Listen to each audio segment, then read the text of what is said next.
119 ayat 146 sampai dengan 148. Mazmur 119 ayat 146 sampai dengan 148. Kalau Bapak Ibu sudah menemukannya, saya akan membacakannya dari mimbar ini. Mazmur 119 ayat 146 sampai 148. Demikian firman Tuhan. Aku berseru kepadamu, selamatkanlah aku. Aku hendak berpegang pada peringatan-peringatanmu. Pagi-pagi buta aku bangun dan berteriak minta tolong. Aku berharap kepada firman-Mu. Aku bangun mendahului waktu jaga malam untuk merenungkan janji-Mu. Wow, luar biasa ya. Bagian firman Tuhan ini mengingatkan kita akan masalah. Mari kita belajar dulu dari teks firman Tuhan ini. Sebelum kita membahas kekuatan apa dari pengharapan ini, kekuatan apa yang dimiliki. Kalau saudara tahu bahwa Mazmur 119 jelas sekali ditulis dengan kecintaan kepada firman Tuhan, kekuatan firman Tuhan, dan terutama dengan latar belakang hidupnya Daud. Bagaimana problema? Alkitab teks ini mencatat problemanya. Mari kita lihat dari teks-teks yang ada pada bagian ini, 146. Boleh ditampilkan di screen. Latar belakang persoalannya. Aku berseru kepadamu, selamatkanlah aku. Wow, kita lihat dulu fakta dalam teks ini. Selamatkanlah aku. Saudara tahu artinya bahwa ada ancaman. Yang pertama dari masalah ini adalah ada ancaman yang pemazmur alami. Terancam kehidupannya, masa depannya, hidupnya, jiwanya mengalami ancaman. Itu fakta masalah dari teks. Kedua, fakta masalah yang diangkat teks. Yang kedua, saya masih membaca ayat 146 ayat B dikatakan, aku hendak berpegang pada peringatan-peringatanmu. Nampaknya pemazmur mengalami kegoncangan, goyah, kabur terhadap ketidakadilan yang diperharapkan padanya. Kepada permasalahan-permasalahan yang dialami oleh pemazmur. Dan bisa saja goyah, bisa saja goncang. Saya berbicara dengan banyak orang di tengah pandemi seperti ini. Saya suka menyapa bagaimana kabar. Dan ada beberapa yang mengalami kegoncangan. Pak Pendeta, bagaimana ke depan ini Pak Pendeta? Usaha bagaimana Pak Pendeta? Semuanya kabur. Usaha sudah ditutup dan kabur ke depan ini, tidak tahu bagaimana. Sama seperti pemazmur ini. Fakta yang ketiga, masalah yang tersembunyi dari teks. Dari ayat 147 dikatakan begini. Pagi-pagi buta aku bangun dan berteriak minta tolong. Oh, katakanlah ini merupakan kebiasaan Daud pada pagi hari. Karena cintanya pada Tuhan, bertemu Tuhan, dia ingin berbicara, berkomunikasi. Tapi teks ini mengindikasikan ada persoalan yang akan dihadapinya pada esok hari. Yang nampaknya dia tidak mampu melewatinya. Kecuali berteriak minta tolong kepada Tuhan. Esok ada masalah. Sebentar lagi ada masalah. Firman Tuhan katakan bahwa bangun pagi-pagi, bahkan lebih daripada, katakan ini sip-sipannya jaga malam, pada konteks itu mungkin adalah sip-sipan yang terakhir. Makanya lebih daripada jaga malam menyelesaikan. Kalau jaga malam di kompleks kami ini selesai itu jam 5. Selesai jam 5, jaga malamnya selesai. Di asrama putra putri sudah bangun jam 5 kurang 10 kan, kurang 5 begitu ya. Tapi jam 5 sudah mulai meditasi merenungan. Pemazmur katakan, aku mendahului jaga malam. Keren sekali. Kenapa? Karena nampaknya dengan dia bermeditasi, dia yang menghadap Tuhan, itu menjadi satu cara bagi Daud untuk menghadapi hari esok. Dari fakta-fakta masalah ini, saya mencoba menyimpulkan bahwa fakta ini menggambarkan bahwa Daud tidak memiliki pertolongan dari orang lain. Nampaknya tidak ada pertolongan dari pihak-pihak lain kecuali datangnya dari Tuhan. Dan dia tidak sedang membujuk Tuhan. Dia tidak sedang bermain-main dengan Tuhan dan katakan aku bangun pagi-pagi, so you have to bless me, engkau harus memberkati saya. Enggak. Bukan itu. Daud tahu bahwa dia sayang. Saudara tahu bahwa kita tidak perlu merasa bahwa semakin saya baca firman Tuhan maka saya akan semakin diberkati. Enggak. Kita sudah diberkati Tuhan. Dan kecintaan kita merenungkan firman Tuhan adalah bagian refleksi cinta kita yang semakin mendalam. Cinta kita yang semakin mendalam. Kalau Tuhan sudah sangat mencintai kita, tangannya sudah berlubang oleh paku demi cintanya pada kita. Ya, karena itu mari kita lihat dari ketiga fakta masalah ini, dari teks ini, tersembunyi di balik teks ada masalah yang bisa kita angkat. Maka mari kita lihat tema ini berbicara hope is power. Pengharapan itu satu energi, satu kekuatan menghadapi hari-hari berikutnya. Menghadapi realita, menghadapi kenyataan yang akan terjadi pada hari berikutnya. Lantas kekuatan seperti apa? Saudara tahu ikan yang hidup itu biasanya mampu melawan arus. Tapi kalau dia sudah mati, maka dia dihanyutkan oleh arus air. Saya mau katakan bahwa pengharapan itu adalah tanda kehidupan. Kalau sudah tidak ada pengharapan, maka itu namanya game is over. Dulu saya juga pernah bermain judi. Maniak tidak, tapi di masa lalu bermain judi. Apalagi kami ini orang Batak itu kadang suka bermain judi. Entah kenapa enggak tahu. Di kampung kami sana kalau ada anak melahirkan, ada anak lahir, seorang ibu melahirkan, kesempatan main judi. Orang Batak bilang melek-melekan, orang Jawa bilang lek-lekan begitu ya. Mainlah judi, main judi begitu ya. Dengan ada yang main leng, ada yang main. Kalau main judi itu selalu ada pengharapan. Pengharapan untuk menang sampai saat yang terakhir. Waktu sudah habis, hapuslah pengharapan itu. Loss, hilanglah sudah. Kita beranjak dari kumpulan para pemain judi itu. Pemain judi aja ada pengharapan. Main judi bahwa dia akan menang, dia akan menang, dia akan menang. Meskipun akhirnya hancur semuanya. Hope is power. Kekuatan untuk kita melangkah, untuk kita berperan lagi. Lantas kekuatan seperti apa yang Daud ungkapkan? Teks ini ungkapkan kepada kita menjadi pengharapan di dalam diri kita menghadapi realita. Sebelum saya membahas teks demi teks ini, ada seorang ibu suka sekali mengirimkan uang kepada seorang penjaga kubur untuk membelikan bunga dan menaruh di kubur anaknya yang sudah meninggal. Kemudian ibu ini bertanya, dan menjumpai penjaga kubur ini. Saya adalah yang mengirimkan uang untuk membelikan bunga di kubur anak saya. Orang itu katakan begini, ibu, saya tidak tahu bahwa bunga itu akan dibuat di kubur itu. Karena menurut saya, ini hebat juga penjaga kubur ini. Karena menurut saya, Bu, orang yang ditanam di bawah itu tidak lagi bisa melihat keindahan.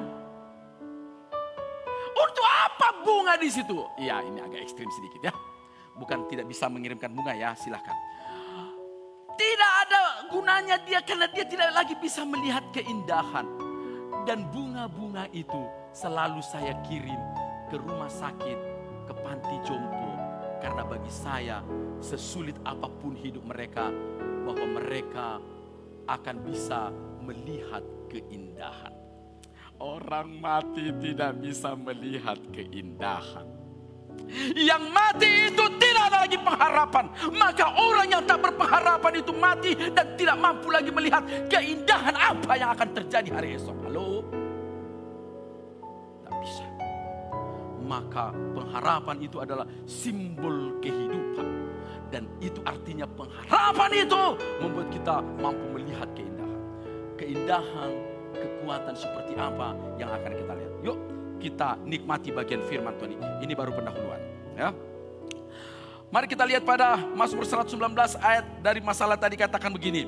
Aku berseru kepadamu, selamatkanlah aku hendak berpegang pada peringatan-peringatanmu. Pagi-pagi buta aku bangun. Pagi-pagi buta aku bangun. Saudara tahu kenapa? Kenapa dia harus bangun pagi selain sebagai suatu disiplin rohani, kebiasaan daripada seorang pemazmur ini berhadapan dengan Tuhan? Karena dia tahu dia mau bertemu Tuhan. Karena dengan bertemu Tuhan itu, maka dia memiliki energi untuk menjalani hari esok. Apapun bentuknya. Karena ketika kita berseru di pagi hari, saya yakin sepanjang hari itu warna kehidupan kita akan diwarnai oleh seruan itu. Jangan sampai pagi-pagi pasang kaset, pasang tape, handphonenya bunyi lagunya sudah selimut tetangga. Ngeri banget. Udah repot itu ya. Jangan sampai bangun pagi-pagi lagu di handphonenya sudah ada suara kemana. Alamat palsu. Halo. Bangun pagi-pagi aku berseru, teriak minta tolong. Karena pengharapan itu mampu membangkitkan dia, mampu membangunkan dia. Karena pengharapan itu adalah satu kekuatan bagi dia untuk bertemu. Karena pengharapan itu sekali lagi adalah sumber energi dari Tuhan yang pemilik kebaikan. Pengharapan itu membuat kita bisa menikmati kebaikan apa, keindahan apa lagi untuk melangkah hari esok. Dan pengharapan kepada subjek yang tepat itulah memberikan keindahan yang tepat. Langkah yang tepat. Cara yang tepat untuk kita bisa melangkah hari esok. Saya tidak tahu hari esok. Setiap hari saya membuka media sosial, selalu saja ada orang-orang yang dipanggil Tuhan. Saya tidak tahu hari ini di Facebook saya berapa orang yang dipanggil Tuhan. Dan yang muda-muda. Muda-muda keren semua. Sebentar-sebentar saya baca rest in peace. Selamat jalan kakakku. Selamat jalan edaku. Selamat jalan itokku. Berapa hari ini saja. Baru hari ini. Realita ini bisa membuat tulang kita lemah. Realita ini bisa membuat keadaan kita tidak mampu lagi. Mau apa lagi esok. Tapi firman Tuhan katakan, pagi-pagi aku bangun. Why? Karena pengharapan itu membuat dia semangat. Pertemuan dengan Tuhan itu, karena baginya pertemuan dengan Tuhan itu adalah menghasilkan energi. Memberikan dia suatu kekuatan. Dan dia mendapatkan suntikan. Dia mendapatkan imunitas tersendiri. Bayangkan pagi-pagi dia sudah tahu sebenarnya bahwa mungkin jam 7 pagi, jam 8 debt collector datang. Dia harus bayar kredit macet.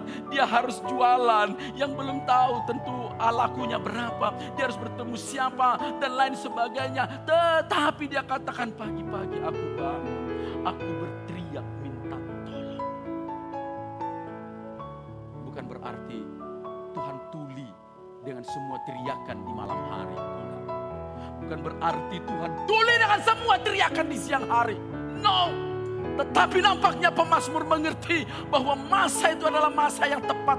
Waktu di pagi hari memulai harinya adalah memulai dengan pengharapan bahwa Tuhan menolong dia esok. Amin. Amin ya, yang di rumah ya. Yang di sini amin.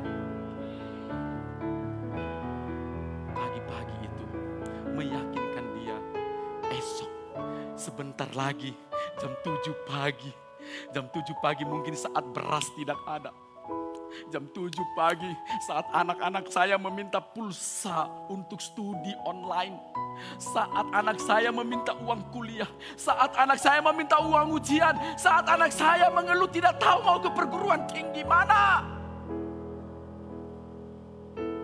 Pagi-pagi aku datang kepadamu berteriak. Karena pemazmur tahu itu adalah kekuatan yang membuat dia mampu menghadapi hari esok. Amin. Yang kedua kita perhatikan begini. Yang kedua pada ayatnya masih gitu. Pagi-pagi buta aku bangun dan berteriak minta tolong. Aku berharap kepada firman-Mu. Wow. Aku berharap kepada firman-Mu. Karena janji Tuhan itu penuh dengan energi yang wow, tempat berharap bahwa firman itu mampu meneguhkan, mampu menguatkan, dan mampu menolong kakinya yang sedang goyah untuk berdiri, untuk standing, agar bisa melangkah di hari itu. Firman Tuhan, saudara, acap kali diremehkan oleh banyak orang. Dengar firman Tuhan di gereja, waktu di rumah dia sudah pegang handphone. Dengar firman Tuhan di gereja, dia buka WhatsApp, buka Instagram. Lebih parah lagi anak remaja buka TikTok. Coba bayangkan, pendeta khotbah menyampaikan firman yang suci, kemudian ada anak di belakang ketawa-ketawa sendiri membuka TikTok. Lebih parah lagi, ada anak remaja terpesona dengan Mobile Legend. Wow. Di mana kekuatan firman ini?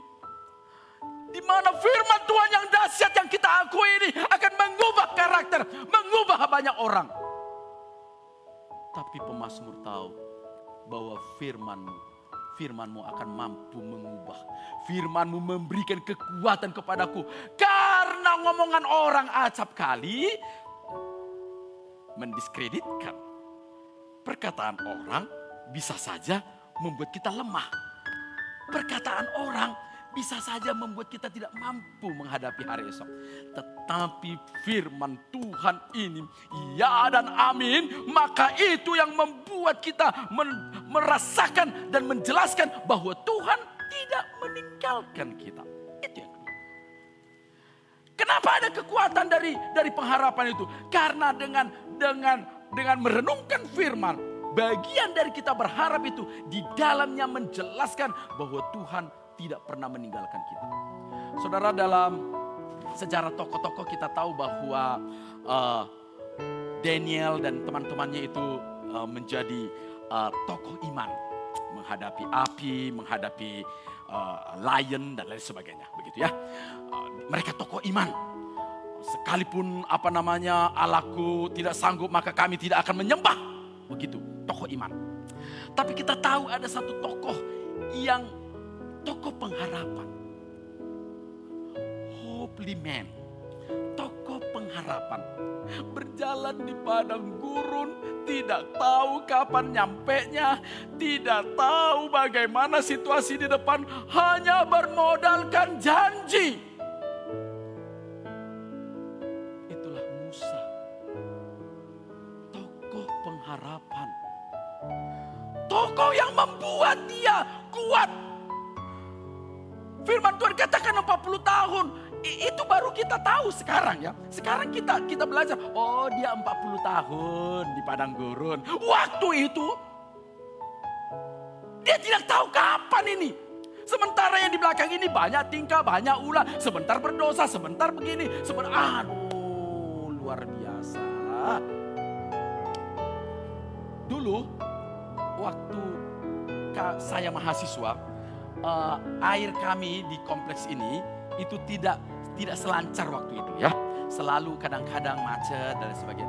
Maka acap kali kami biasa kekurangan air gitu ya. Apalagi kalau hari Sabtu saluran air dari perusahaan tidak berfungsi karena kantor tutup begitu ya. Acap kali kami kekurangan air dan kami biasa mandi di sungai di dekat berjarak sekitar 1 kilometer dari tempat kami. Saya tahu bahwa kekurangan air itu betapa sangat menjengkelkan. Dan terbiasa kami ada orang tiba-tiba di bawah tempat tidurnya air seember. Dia tenang-tenang. Kok kamu tenang-tenang? Kok gak ikut ke sungai? Dia senyum.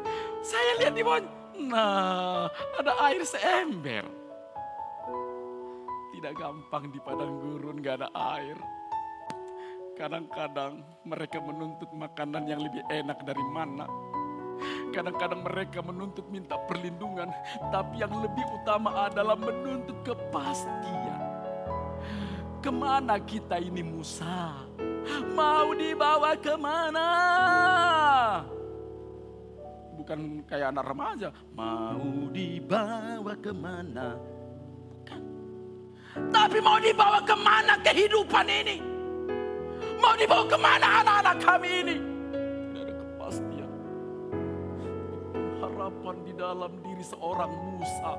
Itulah yang meneguhkan terus iman percaya umat Allah. Bertahun-tahun dia selalu berkata kita akan di sana. Kita akan sampai ke tanah perjanjian itu. Yakinlah, tenanglah. Saya tidak tahu berbagai strategi apa lagi yang digunakan oleh Musa. Berbagai cara yang dipergunakan oleh Musa. Perkataan, perbuatan, dan kadang-kadang dia mentok dan hanya berseru kepada Tuhan. Tuhan, uruslah bangsa itu. Hands up. Saya angkat tangan Tuhan. Kadang-kadang kita sewaktu-waktu mungkin hands up. Tidak tahu lagi bagaimana pandemi ini kapan berakhir. Di tabungan sudah cekak. Pekerjaan tidak jelas. Meski ada ruang-ruang pekerjaan yang baru yang mungkin kita tidak tahu. Tapi hari ini saya bukan mau menjual semacam narkoba. Bahwa firman ini akan memampukan engkau untuk mendapat penjelasan dari Tuhan. Bahwa Tuhan tidak pernah meninggalkanmu sedetik pun. Tuhan tidak pernah meninggalkanmu. Tanamkan ini di hatimu, bahwa Tuhan tidak pernah meninggalkan pemazmur. Tuhan tidak pernah meninggalkan engkau kini dan nanti. Tuhan tidak pernah meninggalkan engkau. Amin itu. Aminkan itu.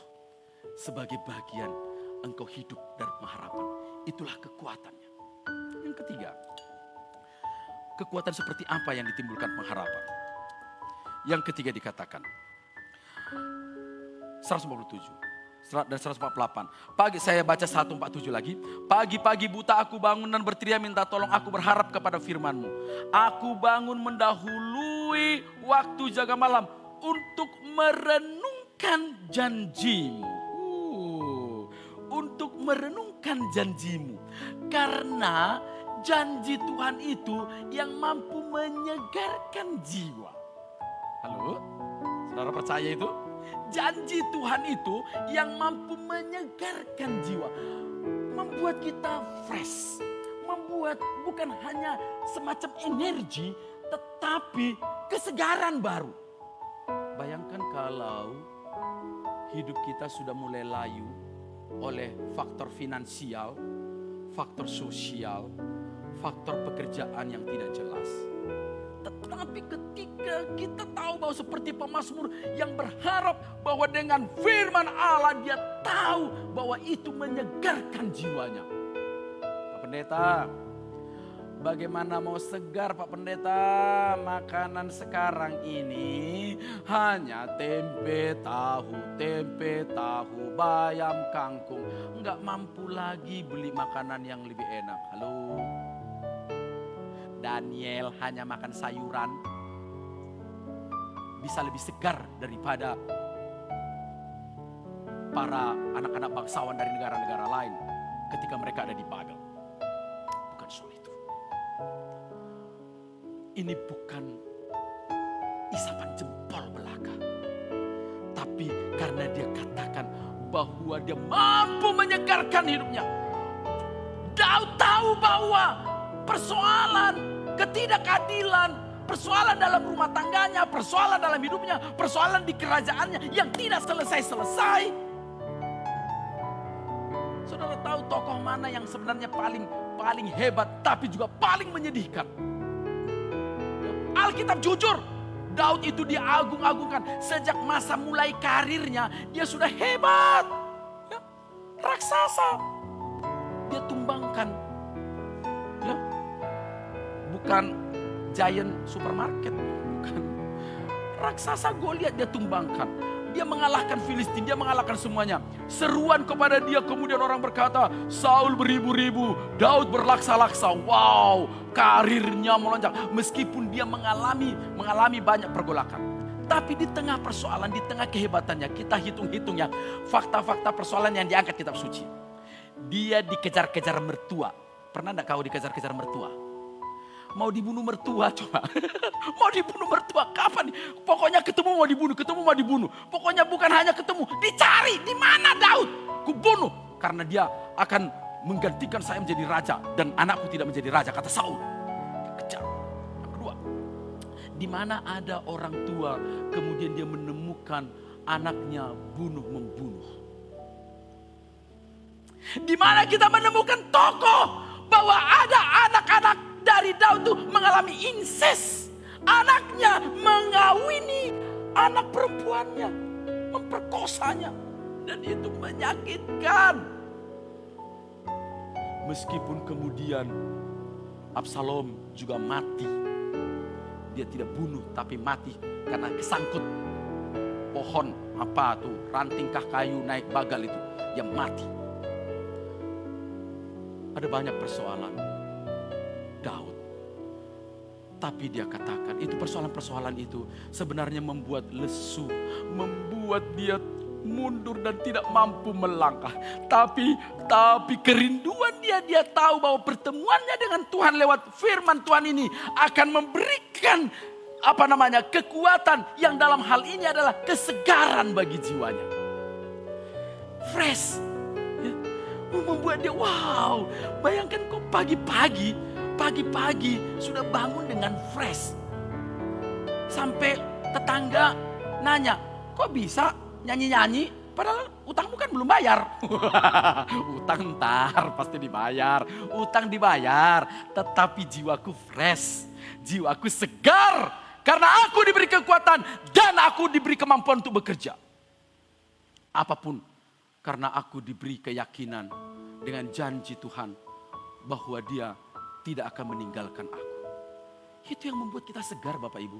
Hari-hari ini saya tahu membuat kita cara-cara dunia, persoalan-persoalan dunia membuat kita bisa layu dan lesu. Tetapi firman Tuhan yang kau renungkan akan membuat engkau segar. Katakan ku nyanyi haleluya. Ku nyanyi haleluya karena ada pengharapan yang membuat kita segar. Bukan hanya membuat kita meyakini bahwa Tuhan itu baik. Tuhan itu tidak akan pernah meninggalkan kita meskipun di masa yang paling sulit. Tetapi mampu memberikan kesegaran. Itulah kekuatan dan pengharapan itu.